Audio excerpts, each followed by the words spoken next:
Welcome back for part 2 of my SIBO series. Hello and welcome back to my YouTube channel. My name is Sarah K. Hoffman, aka A Gutsy Girl, and we are here still plugging right along on the SIBO series. This is your first time here.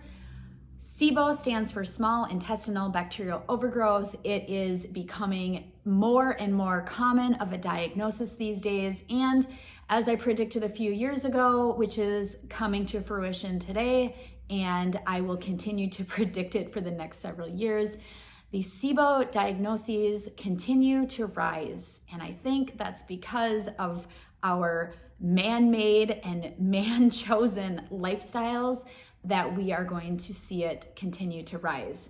So I wanted to do an entire series all around it. I was diagnosed with it in 2014 and I healed from it for the final time in 2018. It took 5 times of relapsing, but I did it. Now I am here to teach and preach the good word and all the things that I learned, did, tried, studied, and more along the way. So today for part 2, I am answering the question, how do you find your root cause of SIBO?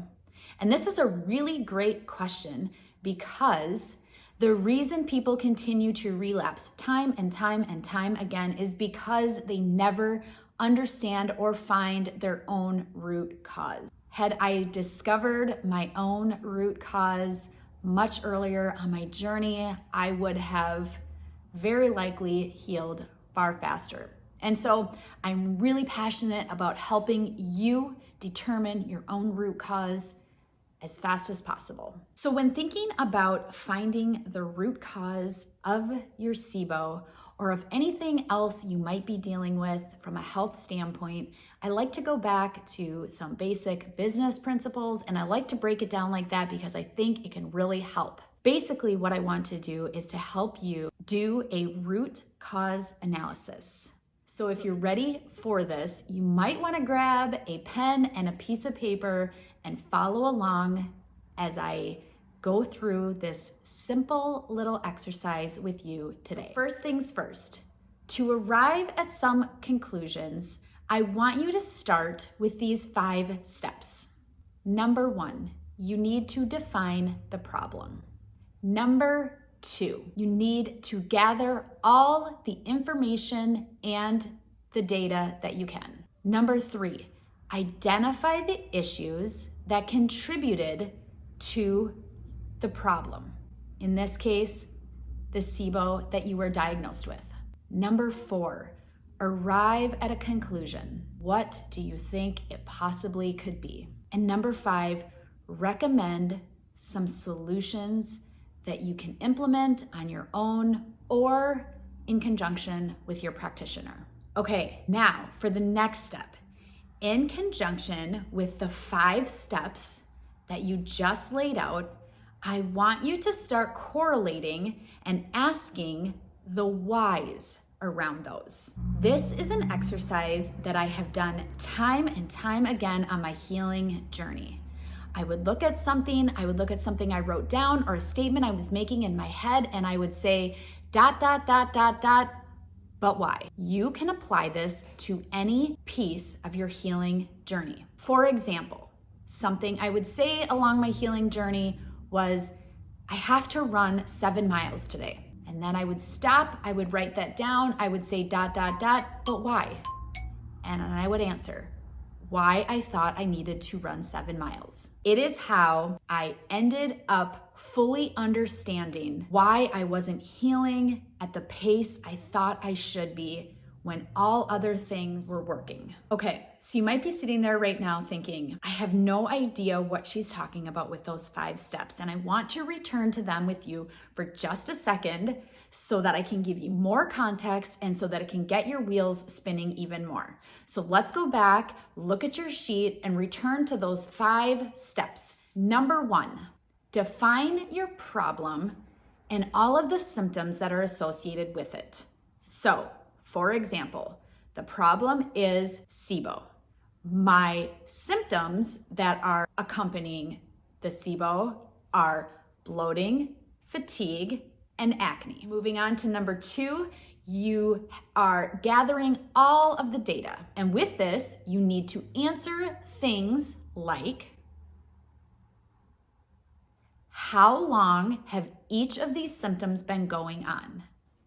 What do they look like when they manifest? Are the impacts of these things measurable? Am I losing time? Am I losing energy? Is it costing me a lot? Is there anything else measurable that you can put up against each of these symptoms? Number 3 is to identify the issues that contributed to the problem. This would be a great place to start your 5 whys. For example, was there something that led up to or contributed to the SIBO? For example, did you travel outside of the country? Were your eating habits really off? Did you get sick with something? Were you pregnant and then delivered a baby, which may have contributed to a trigger point? And are there additional problems that stem from this? And on and on and on. Keep asking the whys. Be really honest with yourself. And then number 4, you can arrive at a conclusion.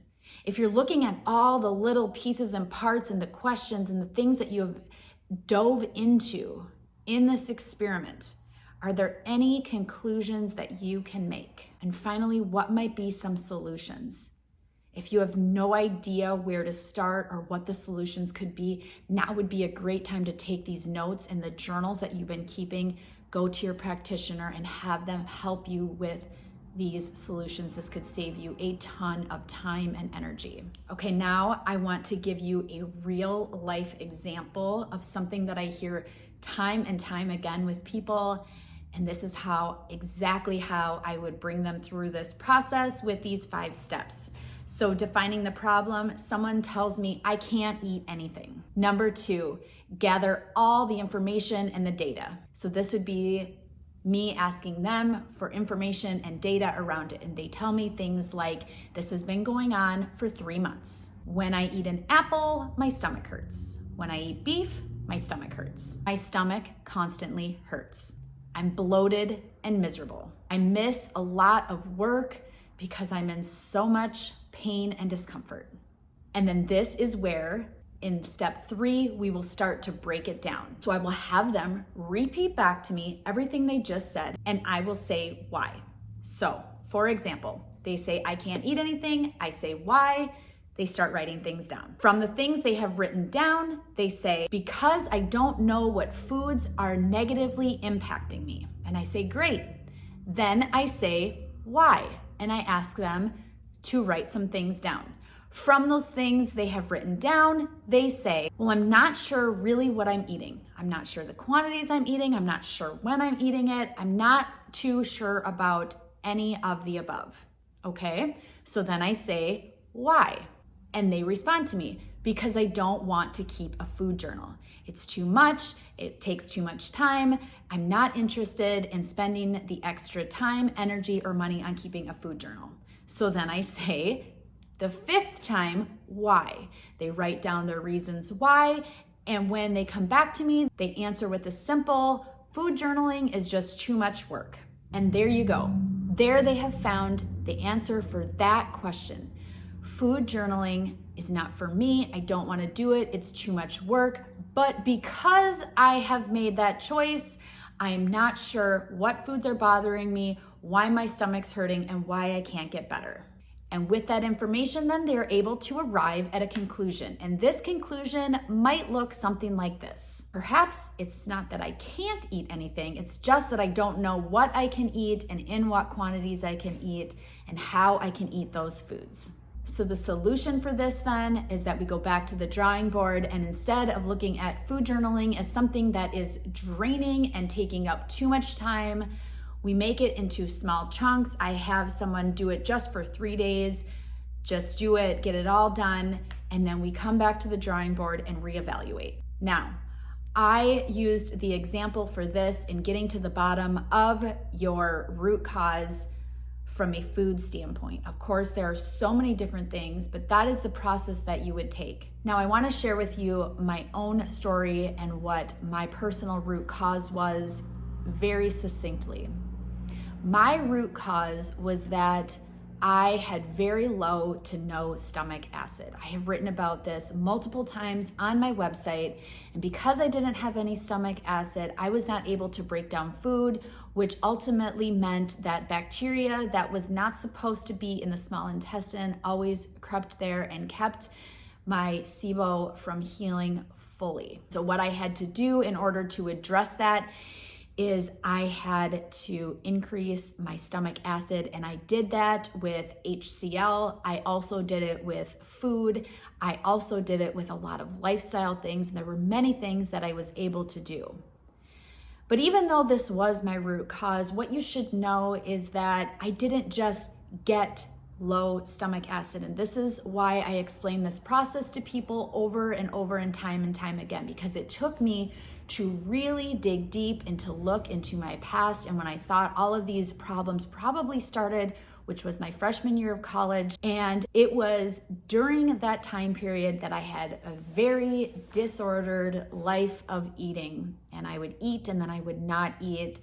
And through all of the stress that I put on my body with the disordered eating, my practitioners hypothesized that it really ruined my stomach acid levels. And so on the surface, it looks like we have this SIBO, it came out of nowhere, but if you really dig deep and do the work and understand, you will be able to get to the root cause of it. Now, what are some other root causes for SIBO?